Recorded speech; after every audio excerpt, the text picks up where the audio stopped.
好，川普、拜登终于是见面了哟。那这一次看起来双方啊，就是没有那个以前对战的烟硝味哦，甚至还讲说欢迎回来这样子，双方这样子的一个画面哦，大家也觉得哦很难得啦。我们来看看。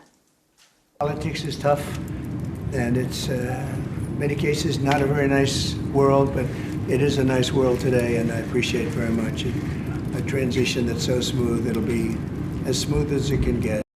对，不过也有一说是说那个拜登当时被换掉的时候，好像一直在偷偷按住川普，甚至还戴了川普的这个竞选帽子哦。所以是不是因为不再是对手哦，反倒可以这样子？大家都是这个老江湖了嘛，这个在这个政坛上面，这个不是对手的时候，大家好来好去是没有问题的哦。当然，也有人讲说，这次拜登有一个非常重要的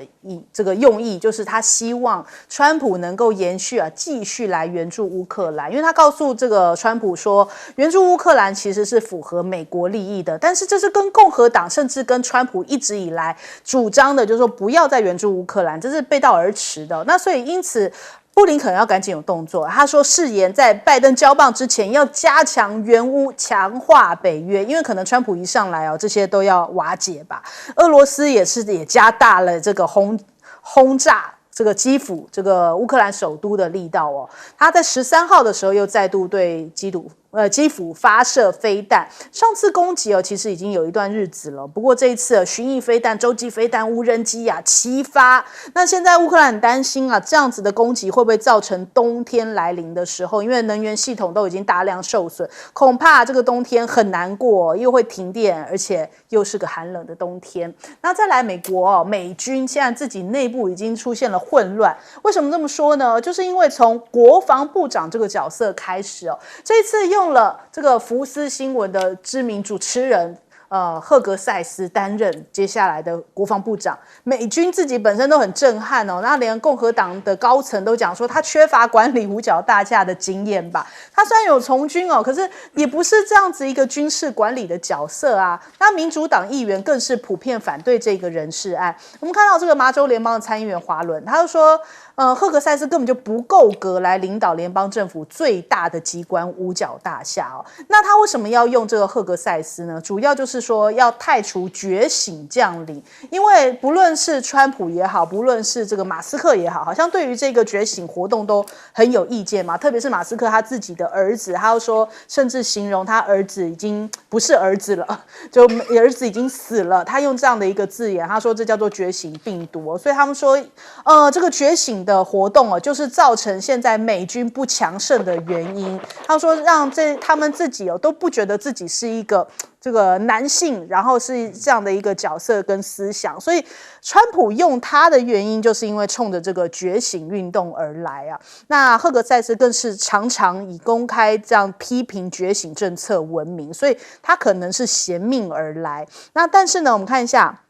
CSIS 就是这个智库他们就分析，他说他是有作为初阶军官的优秀背景但是缺乏国防部长所需资深国安的这些经验，恐怕是没有办法获得参院的认同。很多的美国的军官也担忧这恐怕接下来会是一场噩梦那再来，现在中东现在因为以色列可能要获得美国更大的援助所以中东整个都动起来。昨天最快有一个最大的一个快讯消息，就是土耳其宣布正式跟以色列断交，而且埃尔多安讲得非常的绝他就说我们就是跟以色列没有任何关系，就这样，就是也展现出来他们这个就土耳其人过去的是这个一方之霸嘛，所以他们讲话也展现出来说我对以色列我就直着来。那沙烏地阿拉伯呢更是有对以色列喊话就说以色列人对于巴勒斯坦是种族灭绝，而且他们认为呢这个敦促以色列要在加萨跟黎巴嫩来停火，不要袭击伊朗，尊重伊朗的主权所以现在沙国甚至为伊朗来发声了那我们看一下川普呢，他其实现在任用的人，这个是亲以的强硬派，也就是站在以色列这一边的这个哈克比，他其实呢，这个接下来是不是也会为中东带来更大的动荡呢？他说不会，他说会为中东带来和平，真的会和平吗？你看现在中东的反应就可以看得出来，他们并不是那么相信美国。那他因为这一个人呢，他是拒绝承认巴勒斯坦的，你说这怎么带来和平？但是也有一个消息，华邮提到了，他说纳坦雅胡可能会送川普一个大礼，就是说在明年1月的时候会有以黎停战书，也就是可能2场战争会停掉，跟黎巴嫩这一场，但是巴勒斯坦呢好像没有在其中哦。我们来问一下郑老师怎么看？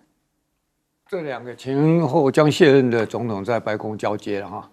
那当然，大家就是表面非常客气。川普那句话是非常有意思，他说啊，外面实际上不是一个美好的世界，但今天是美好的一天啊，非常谢谢你。意思是说，我们过去你死我活，这个才是根本性的问题。今天怎么样？你乖乖得把政权交给我。今天啊，老子特别爽。他意思就是这样。可是你看这个表面客气，下面是剑拔弩张的。你看那个布林肯马上跑到欧盟，到布鲁塞尔，他讲说每一毛钱、每一分钱都要赶快在明年1月20号交接之前赶快用光，赶快给乌克兰。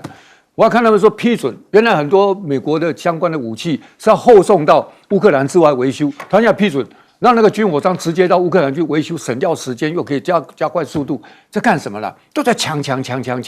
因为他知道川普上任之后，那没有好果子吃，一定是一番腥风血雨。那拜登他们干了多少烂事，难道不知道吗？我也看到这个起诉布朗那个川普的一个特别检察官已经放出风声说，他要在1月20号之前赶快就辞职。为什么？因为他们自己本身知道川普不会放过他们。那在这种情况下，他们一定要布局。包括你要看到，慢慢已经在地方酝酿各种各样的抗议活动，在华盛顿 DC， 在纽约、加州那个州长，甚至2500地区，应该地方交给中央的税都拒缴，先空着，说看看再办。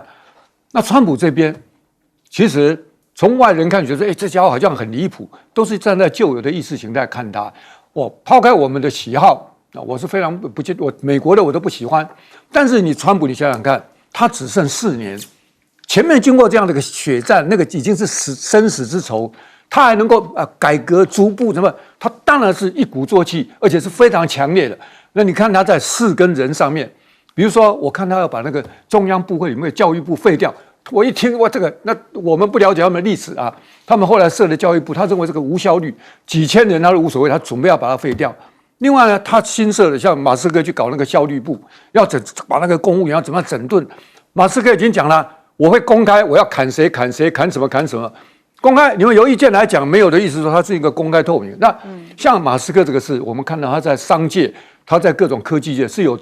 能领导力的，转到政界，也许面临这种剧烈变革，改革是很不容易的。要强烈变革，那真是风险非常大，一定要高手中的高手。那马斯克能不能完成，至少大家觉得还有可能。但是另外一方面，他这个动用到军方跟情治系统，因为这2个是命脉啊。这个可不容易的。那么他现在发布的这个国防部长，大家意见就很多。显然，川普是采取一个立场跟根本的想法，我认为基本上还是对的。他如果今天采取一个原来系统里面相对比较听他的话的还会有一点进步意识的那种，当然相对稳定，但是缓不济急啊。因为他现在刚刚已经讲时间不多，他不马上立即的扭转，先把反对他的各种势力清除，同时把这些掌握他们一些命脉，比如说各种各样的黑名单、各种各样肮脏的事情，把里面原来反他的那些势力不清除，那川普怎么活呢？大家都讲说他现在就算就任，他不见得能够干完这一任。所以在这种情况，你要从他的立场想。当然，这个国防部长不可能跟那个马斯克那么精彩，可是人家是先从立场下手了。那包括他准备了所谓的觉醒将军这些所谓谈各种各样进步意识形态，认为让军力削弱的。他就是要把这些已经拟出一串名单，等着川普最后那这个事情干下去。所以人跟事，他现在到底能不能操作下去？我们从我们的角度拭目以待，不要用我们的意识形态说，哎呀，这家伙乱搞，派的这个，因为这个人很多可笑的画面都已经出来，包括什么丢斧头丢到那个打鼓的那个乐队，是这些，因为有一批人就要黑他。那我们站在旁观者，我基本上不能够小看川普这次在人跟事上大规模的这个动荡，这个过去也是几乎是史无前例的，值得观察。请教李老师。对，我觉得因为川普这一次哈，他用人，我觉得还是有个比较不同的地方，是我觉得他比较有信心了，比较有自信，因为他第二任川普2.0，那他用人的方式跟标准其实没有变，跟他2017到2020是一样的。第一个就是忠诚度，就服从；第二个是想法、思考、立场跟我要一致。如果是跟我立场不一致的人，不可能进到我的小圈圈里面来。但因为他第一次就任总统的时候，他的人脉圈比较少，所以大家有印象的话，他第一次用了非常多的军人，而且是非常高阶的将领，包括马蒂斯啊，4星陆战队的前上将，还包括了像是这个凯利国土安全部的部长，也是前退伍的4星陆战队上将，还用了一个福林3星的国防情报局的局长，但是因为俄罗斯的这个事情而下台啊，后来被这个检察官调查。然后他还用一个麦马斯特来取代福林，也是一个当时是现役的3星陆军中将。那是川普的第一次担任总统，我觉得他用的人哈，除了像福林这种比较政治性强的以外，他会找一些在军中声誉不错的，高阶将领，然后没有太多政治性的。来做他的一个门面，就是客卿。但这一次哈，他的用人，我觉得主要是要符合他的标准了。即便是我们看新任国防部长这个海格塞斯，他非常年轻，但我想他在一些意识形态上跟川普非常接近。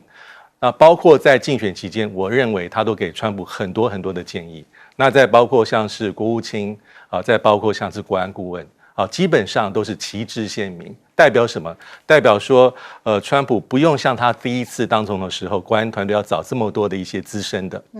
现在就找自己喜欢的，直接来执行他命令的。我觉得这是比较关键的地方。那第二个是，我觉得乌克兰还是值得去观察，因为真的是拜登跟川普的差距很大。拜登基本上这2年半是把他的政治生命跟乌克兰的前景绑在一起。所以即便是他跟泽连斯基还是有些时候会吵架，会有一些互相的一些不高兴，但是如果没有拜登就再见。最简单一个例子是大家还有印象吗？本来的援外法案美国拜登所批准的，基本上拜登为了让国会里面的共和党买他的账，一开始还是把这个美墨边境的边境安全放在里面，那最后好不容易通过，但这里面900多亿里面援外法案美金乌克兰占了600多亿，然后中东、以色列还有包括人道的巴勒斯坦200多亿，那最后一小块是属于印太，可能跟台湾相关。这代表什么？乌克兰在民主党的心中是不可切割的，但是川普已经预告很多次这个他的幕僚还有副总统，包括他自己都说，乌克兰不是美国的核心利益，应该要差不多要告一段落。对，这样子才可以让美国把重心移放到印太地区，比较符合美国的长远战略利益。好，来请教将军。我们可以看得出来，这个川普他用的这个国防部长赫格塞斯就是福斯新闻网 Fox 的这个名嘴。那名嘴他为什么用这个？他又那么年轻，才44岁，当国防部长，管那么多将军，管那么多国防那么大的国防政策，他就是要整顿国防部。因为整顿国防部，因为他没有包袱你有包袱怎么整顿？又有攀亲带故，又有这些相关的背景，那都要瞻前顾后，怎么去整顿？所以可以看得出来，国防部在这个拜登当总统这4年犯了一些战略上的错误。那第一个就是在2021年的阿富汗撤军，仓促撤军，2021年8月30号撤军，9月6号喀布尔政权就沦陷了，被整个的塔利班政权整个一扫就过去了。怎么会那么仓皇？830亿美元的所有的武器装备都不能撤走，因为阿富汗不靠海。没办法，是要靠空域，空域的量毕竟是有限，所以没有办法。这个怎么一个那么失败的撤军计划？这是国防部怎么规划的？让喀布尔政权竟然1个礼拜不到6天就沦陷了？怎么那个阿富汗那么大的国家，它可以跟那个美国这个阿富汗战争这个鏖战20年，但是一撤之后6天就没了？怎么会这样子想？这是个战略失败。第二个战略失败，我们讲乌克兰战争，乌克兰战争怎么打了2年10个月还在那边没完没了？造成美国在经济援助也好，军事援助也好，美国都已经通通都给乌克兰了。然后现在北韩去帮俄罗斯打乌克兰，那全世界195个国家，没有一个国家要派兵帮助乌克兰，没有一个。那怎么会这个样子呢？这个战略是怎么规划的呢？然后乌克兰打到最后面，可能要割地投降，你看变成这个样，这个是国防部他怎么样战略规划的？这个要去解决。然后另外一个，那么多的军援，那么多的经济援助，里面有没有中饱私囊？不然怎么这个拜登政府为什么急得要再给一笔60亿美元的钱赶快给乌克兰？里面有没有这方面的转手的这方面的利益？那你要去查，要查不能有一些关系，你有关系怎么？你有以前关系攀亲带故的在里面，你怎么查？要找一个这个我们讲的赫格塞斯，他是没有这方面背景，你去查，好好的办，变成这个样。那我认为第三个的考量就是我们讲中东，中东的话，这个以色列的这些在中东的失控，你看它造成刚才主持人有讲，就是造成种族灭绝。你不管在这个巴勒斯坦的哈马斯组织，或者在黎巴嫩杀那么多，美国帮以色列背锅因为美国在联合国帮以色列去行使否决权呢。美国在联合国这15个这个安理会的成员国里面，美国行之引单呢，去帮以色列背锅，压力是非常的大。那怎么弄的？这是怎么弄的？国防部你到底这个我们所讲到的以色列的总理纳坦雅胡怎么搞？没办法沟通，包含他的那个国务卿布林肯去了以色列10几趟都没有结果这些都是问题。所以这个要派新的这个国防部长去那边呢，好好的去查一查，还包括太空战略。那个太空战略我们知道，太空战略这个中国大陆已经头赶上了。你看他这个到月朗背面，还包括他的这个天宫太空站，美国在这一方面好像捉襟见肘了。另外一个造舰下水的速度，中国大陆超车了。另外一个这个逆中战机，这个 F-22跟 F-35，那是以前就有的，拜登没有交白卷，拜登只有一个 B-21、B-21的逆中轰炸机在做，其他没有任何成绩单，而且被人这个中国大陆的海军超车了，所以真的问题太多了。所以部长要不要换？当然要换。好，我们先休息一下，广告之后马上回来。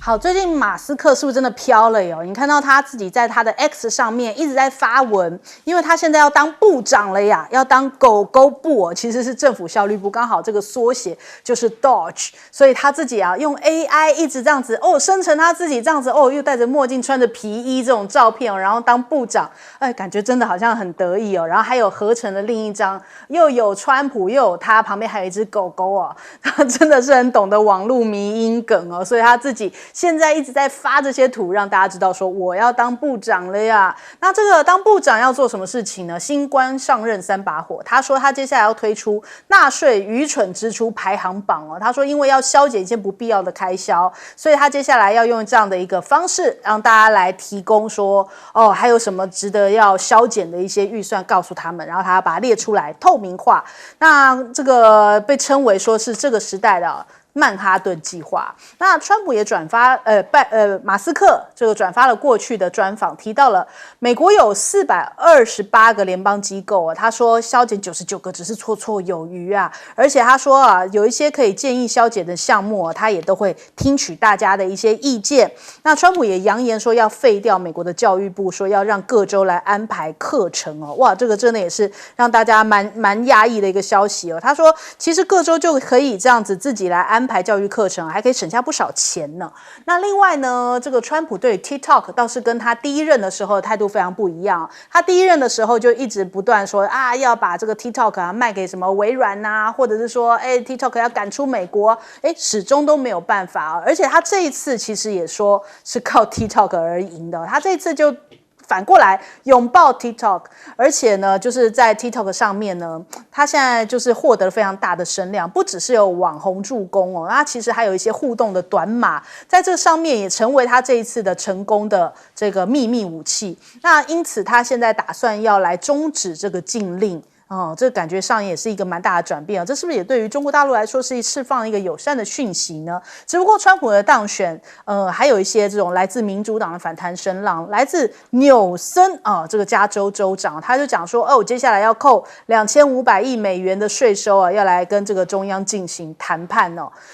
所以看起来这个里面他们内政上面也有很多事情要处理那另外川普现在也在集结对华的鹰派，那《华尔街日报》就讲啦，他就说，这看起来虽然是一个对华鹰派的梦幻队，怎么对于中国大陆来说反而要松一口气哦？他说，其实北京最不想看到的是什么庞佩奥啊这些比较老面孔，就是被中国大陆视为一些这种制裁名单啊、不友善名单上面的人哦。那其实现在看起来，中国大陆反倒是可以跟这个商界来拉拢，来这个对抗对华的强硬派。反倒没有写到最后一句，就是它其实包含了，就主要是要针对特斯拉，就是说可能要开放这个特斯拉来到这个中国大陆设厂啊，相关的这些措施哦，来拉拢跟这个美国之间的关系，来换取一些，是不是可以把关税下降啊？那因为现在特斯拉加入到了这个内阁团队嘛，大摩就说特斯拉可能接下来要冲破$500哦。那华尔街反倒是担心说，这是不是有一点反弹过热的现象？因为之前特斯拉就曾经有妖股，然后又有一波回档，所以这会再度发生吗？那宁德时代的董事长曾毓群谈到了马斯克，他说，马斯克不懂电池，因为马斯克押注在4680电池，他说这是注定要失败。他还跟马斯克辩论了一场，跟他解释了他的观点呢，他沉默了，因为他不懂电池，这是电化学的领域啊。那其实呢，宁德时代他可以这样子，曾毓群可以跟马斯克这样辩论，是因为他们是合作伙伴的关系哦。那曾毓群讲了这一番话的意思就是说，所以你们要跟我们合作嘛。那如果这个川普开绿灯的话，他考虑要到美国来设厂哦。他在接受专访的时候有特别提到这一点。宁德时代现在是要把这个战略重心哦，从这个电池扩展到电网跟电动车的平台。因此就说，我其实是有实力去跟你谈的，去跟你美国谈的。其实刚好也呼应了经济学人的一个说法，就是你跟川普打交道哦，你与其恭维啊，不如硬实力啊。这个真的是尹锡悦要参考一下，你这样去学高尔夫球是没有用的，不如硬实力去跟川普来谈判一下，他可能还会比较尊重你，听一下你的这个意见。总之呢，你不能让他予取予求。我们先来问一下郑老师怎么看？我们前面已经谈到说这么新的要做很多人跟事的变更了哈。那这一趴提到说，马斯克那个东西接近于曼哈顿计划。曼哈顿计划就是二战的时候，后来发展出核原子弹，嘣丢下去，那几乎就改变了历史。包括现在整个核威胁，那个是非常惊天动地的一件事情。那川普这样的形容，我知道，我们知道是说改革是很不容易的。那中国历史上什么王莽啦、王安石啦包括清朝的戊戌变法，基本上都没有什么成功的商鞅除外。那你说中国大陆现在贪腐这么严重，已经弄得这将近10年了，说真的还是非常非常的不堪。那你就知道这个是非常困难。但是你看马斯克这个东西，我认为他还是比较厉害的。他这个是从这个我的角度，这个从运动，他是走群众路线的。因为改革很困难啊，问题是大家也都知道，官僚系统实在受不了。那你看看台湾，我们不是经常什么瘦身计划中央这个组织怎么调整，越调整越多啊。那么什么监察院要有废掉吗？还新设什么科技部一大堆的东西，你就知道瘦身效率是非常困难的。可是马斯克怎么弄？大家一起来。你们有什么意见？我要做什么？我公开给你们看，你们可以表示意见。另外，你看他转贴的，已经有群众表示说这个那个应该怎么弄，他不会那么鲁莽。虽然这个目标是很尖锐的，他这个动作上是非常这个挑战性的，可他的方法他是走过程的，让民众大家来参与，这个实际上是比较厉害的。而如果经过大家取得共识，大家觉得该杀该斩，这种情况下，他带动所有的变革就不会引起反弹。那另外，如果说像国防部呢，我不知道他怎么弄了哈，他如果太莽撞，事实上是是会出事。但不管怎么样，是值得观察的。另外，第二个就是说，有关 TikTok， 我看中国大陆这个前个阵子大家就风闻说这个卢比奥会不会被担任国务卿的时候，有一个家伙就怎么讲说，马斯克他因为特斯拉在上海设厂，马斯克现在跟川普关系这么近。那马斯克又这么样的亲中，所以呢，川普应该会听马斯克的意见，不会用卢比奥。结果呢，咔就用了。这个卢比奥是所有里面什么新疆、西藏、这个台湾、香港每一必语。那反华反中是到了个极点，而且还被中国制裁。川普还不是用了他，所以不要在那边心存幻想。TikTok 啊，我是觉得啊，小心一点，人家用完就可能就丢。所以《经济学人》厅长，我是不太喜欢这个杂志。他这次讲的是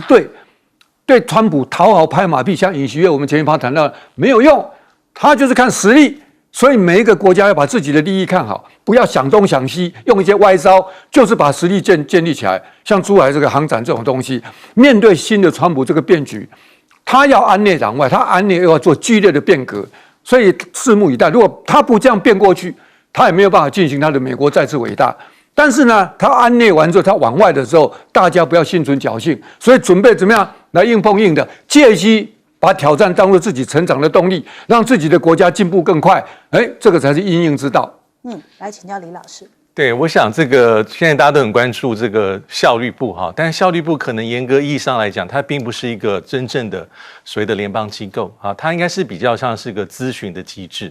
那如何运作，其实外界并不是很清楚，但也有媒体说，也可能跟白宫的预算管理委员会形成一个伙伴关系。它基本上就是形成一些共识，提供意见建议给总统，由总统靠着目前的部会来做什么就做刚讲的，增强这个效率，减少官僚的这个程序，还有很重要的是要松绑，还有减少联邦政府的开支，这个是马斯克跟川普的一个共识。所以我觉得第二点就是我觉得马斯克跟这个川普还是有一些共同利害关系的，各取所需因为竞选期间这个合盟，我觉得基本上就是代表说马斯克是一笑泯恩仇。那川普希望他也需要靠川普，两个人其实风格非常像，所以有一点点那种惺惺相惜、气味相投的感觉，而且都有那种枭雄的感觉。所以互相有帮助。对马斯克而言，他有他的企业的利益包括 SpaceX， 还有这个电动车。那他也希望能够透过这个川普的政策，还有政治影响力，能够让他这些地方有一个保险更顺遂。那第三个我要讲的地方就是对中鹰派集结，为何中国反导松一口气？这个标题，我觉得对中国大陆来讲，我觉得他应该看得很清楚了。因为根据第一次川普1.0的经验跟教训，我觉得他们应该不至于有不切实际的浪漫期待。因为回顾从2016年选上总统开始的川普，从打电话给我们蔡总统，到他的幕僚跟他自己讲说，对北京放话说一中政策只是选项，是不是要维持，看你们北京的反应。然后到2017年，慢慢的回稳，而是2018年风云变色，云霄飞车，这个起起伏伏的过程，我觉得北京非常清楚，不管是谁当美国总统，都是定位中国是美国的头号的战略竞争对手，只是手段有所不同，各有巧妙，但目标是非常的一致。好，来请教将军。要美国再次伟大，不在打仗；要美国再次伟大，是在经济。所以，川普用了这伊隆马斯克当瘦身就是他这个 Doge 就是要去瘦身，要财泰冗员，那就是从经济面来着手。因为现在美国的政府的这个联邦的财政这个收支赤字很严重，大概1.7兆到1.8兆，就是收入只有4.9兆，但是每一年发出的6.7兆美元，那赤字大概是1.8兆。将近1.8兆美元，每一年要赤字到那么多，你还就包含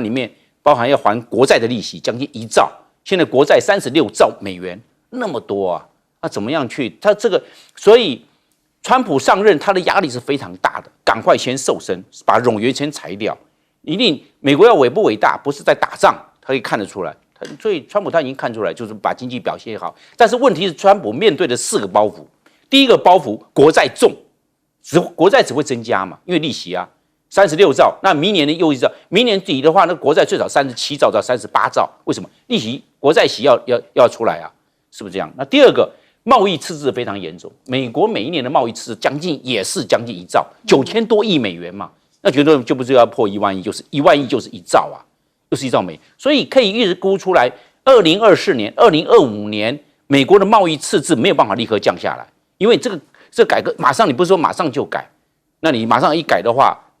我们知道经济还有迟滞效应，你现在改革，你那个表现是在后面才有呈现出来，所以这个没有办法，贸易赤字没有办法立刻想要把它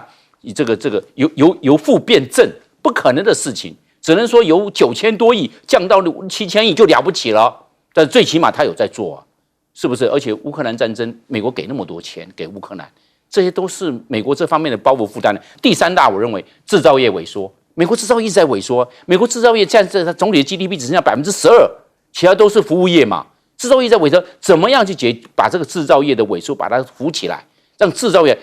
制造业毕竟它是刚性的，它是有实力的。服务业、金融、保险、股票这些东西都是一种衍生性的商品，当然还再加上一些服务，那你这个最起码不是硬实力，这是另外一种实力。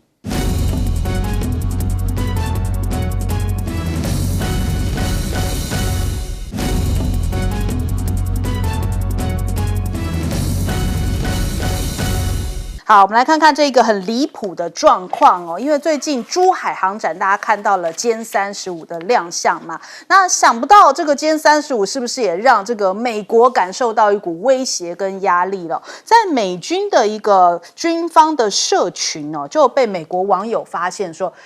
你在讲我们美国的 F-35战机，结果你的照片放错了，怎么放成了歼35哦？就非常离谱，让这个美国的网友就说，天哪，你连自己的这个 F-35都搞不清楚啊！那这个好歹右下角也有一个小 logo 嘛，你也看看这个跟 logo 长得像不像哦？所以就被大家给吐槽说啊，美军居然也用上了中国大陆的歼35哦。那当然，美军现在就是看歼35非常不顺眼啊，他们讲说，哎呀，中国的歼35A 战机的外形跟 F-35非常相似啊，有传闻说中方利用网络窃密的方式哦，把歼35的机密搞到手，用于这个F-35的机密搞到手，然后来设计歼35A。那美国媒体抛出这样的一个论调，其实就看到了，这个就是有点酸嘛。那明显就是因为看到了这个歼35A 出现了，所以他们就觉得怎么了？就觉得说，哎呦，这个我一定要赶快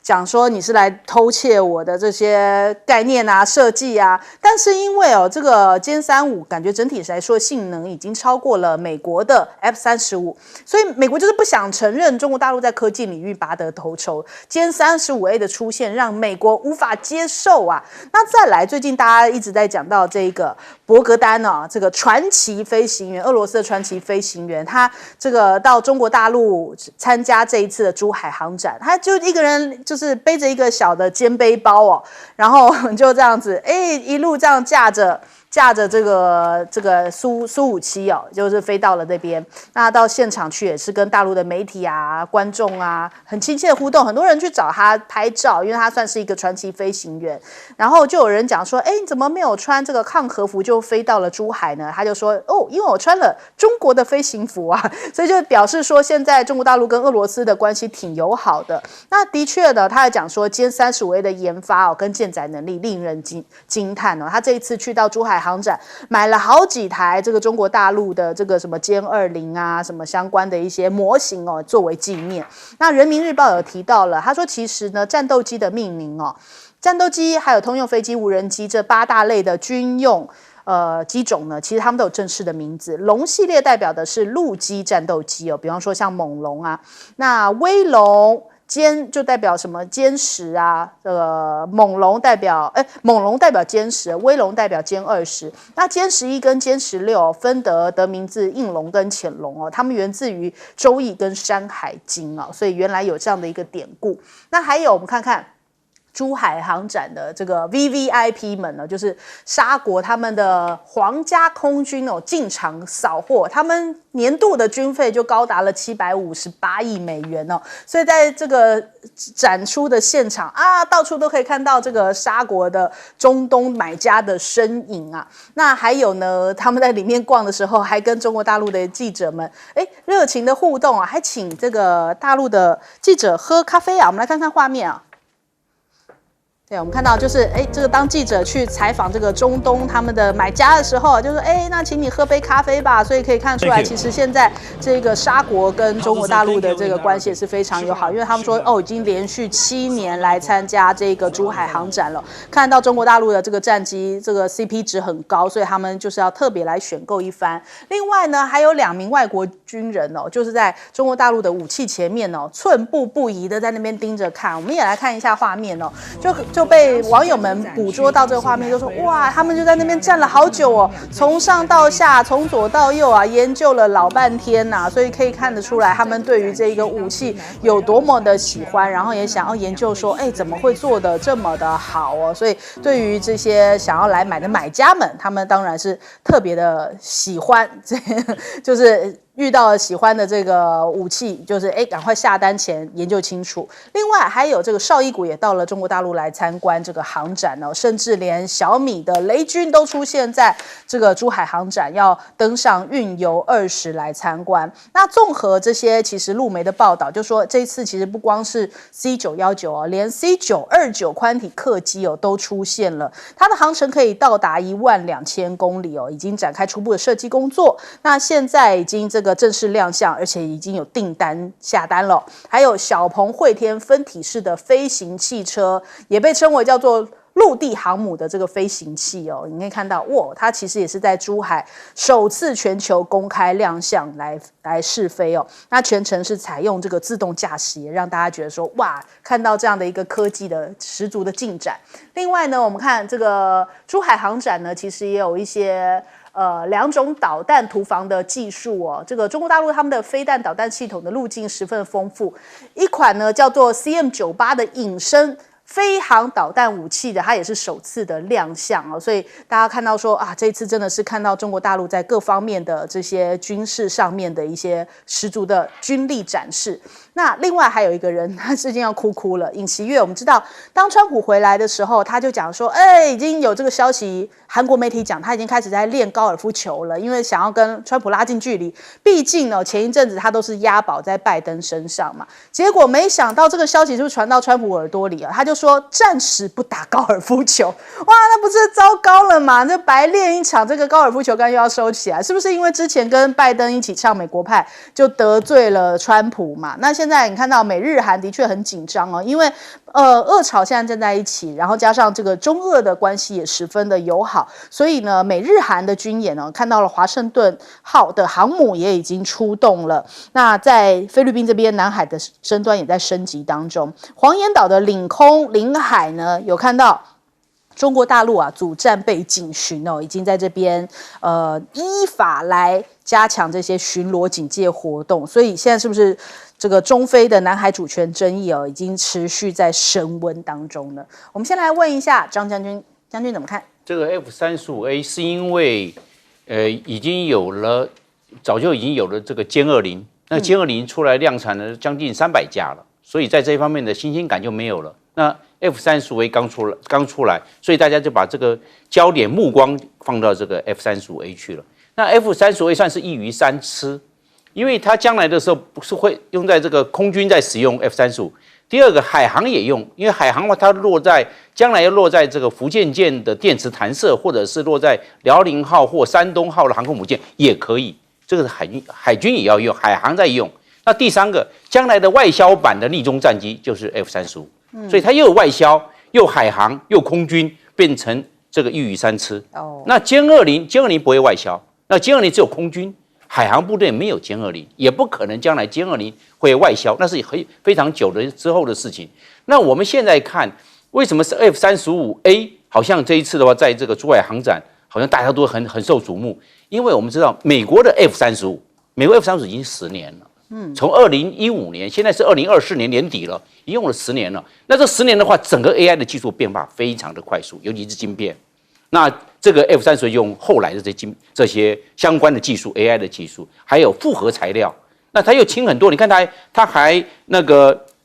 我们的蜂巢式的结构，它还在嘞。那蜂巢式结构变轻，那轻的话，飞机的这个性能跟加速会比较好。它不用以前像实的复合材料，再加上蜂巢式的结构，飞机就会轻。然后它的结构性又很强又很轻，那为什么不用？第二个，你看看现在 F-35A 它已经没有空速管了，以前的飞机的尖尖的有空速管，测动静压、测飞机的速度没有拿掉。你看它飞机的已经没有空速管了，它用动静压感测器跟弓角指示器就出来了，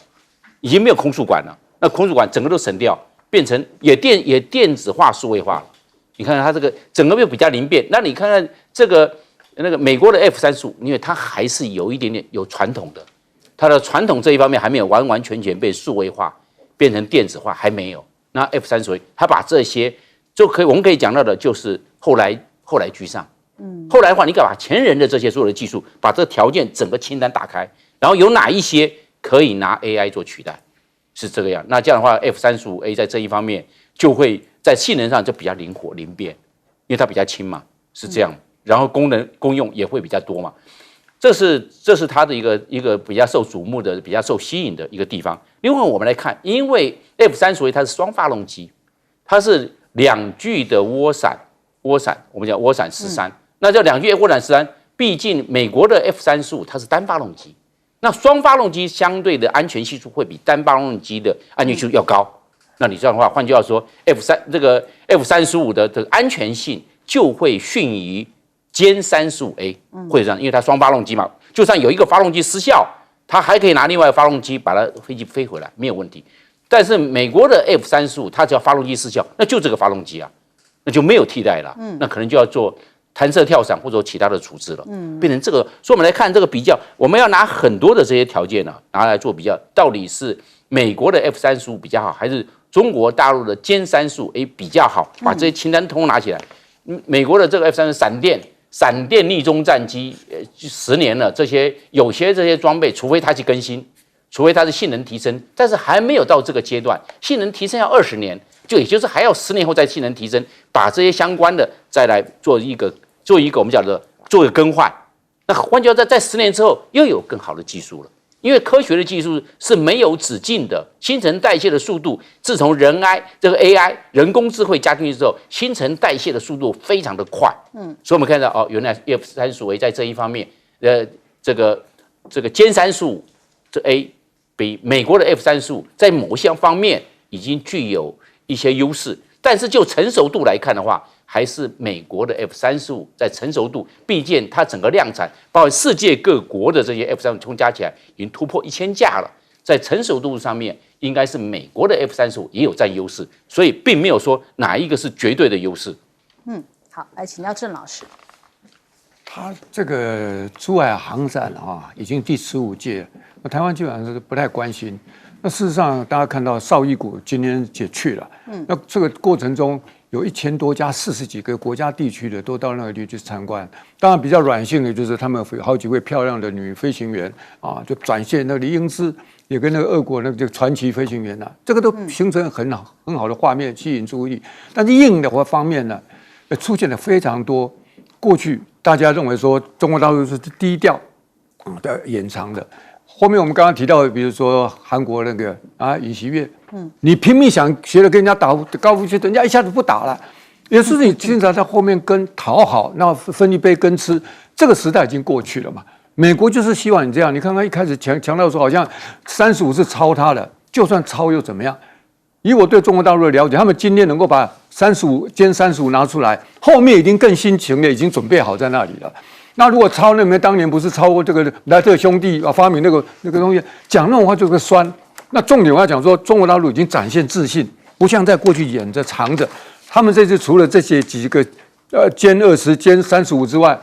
俄国也在来捧场啊。他们苏凯57全世界5型，他们就来了3架3型，在这个地方航空展吸引各地的人来。那更重要的是什么？你美国这个霸权，你看，包括在中东就这样打，他那个F-35就去轰炸伊朗了，那你伊朗怎么办？所以为什么他们会向中国来采购？中国的东西相对又好又便宜。你俄乌战争打下去，你知道那个消耗量那么大，